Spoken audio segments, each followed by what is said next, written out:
अब ये मैं दूसरा जो एक वीडियो बना रही हूँ, इसमें इसका पार्ट है अक्षय नवमी का, बचपन के दिन महादेव वर्मा का है।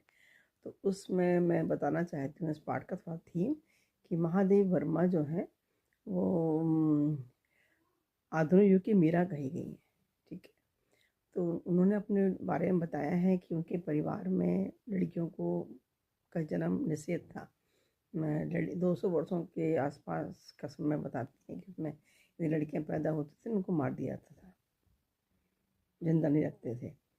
तो कई पीढ़ियां बीत गई। उसके बाद जो उनके दादाजी थे वो लड़कियों को बहुत मानते थे, तो और दुर्गा जी की उपासना करते थे। तो उनने बहुत प्रार्थना पूजा की, उससे दुर्गा इनका महादेव वर्मा का घर में जन्म हुआ। अब सबने कई पीढ़ियों के बाद इन घर में लड़की आई थी, तो ये बड़ी खुशी से इनको स्वागत किया गया और दुर्गा जी के नाम पर ही इनका नाम महादेवी रखा गया।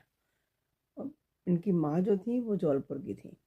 हिंदी और संस्कृत दोनों का उन माता जी को अच्छा ज्ञान था। वो हम समय समय पर मीरा जी के पद और संस्कृत के श्लोक वगैरह घर में गाया करती थी। उससे इनका रुझान भी उस तरफ रहा। कब उनको पंचतंत्र की कहानियाँ भी सुनाया करती थी। और जिनके पिता थे वो चाहते थे कि मेरी बेटी को विदुषी बने। तो हिंदी संस्कृत तो उन्होंने घर के परिवेश में ही सीखी थी और इनका रुझान भी था। पिता चाहते थे कि उर्दू फारसी भी इनको आए। तो उर्दू और फारसी के लिए इन्होंने एक मौलवी साहब लगाए थे घर में पढ़ने के लिए। जैसे ही मौलवी साहब आते थे तो महादेव वर्मा चारपाई नीचे घुस जाती थी, क्योंकि वो पढ़ना नहीं चाहती थी उर्दू और फारसी। बहुत प्रयास किया गया परंतु उन्होंने उर्दू पढ़ना पसंद नहीं किया। अंततः उस भाषा का ज्ञान वो नहीं ले पाई। अपने बारे में बताते हैं कि मिशन स्कूल में इनका एडमिशन कराया गया था, परंतु मिशन स्कूल का जो वातावरण था उनके घर के वातावरण से बिल्कुल अलग था।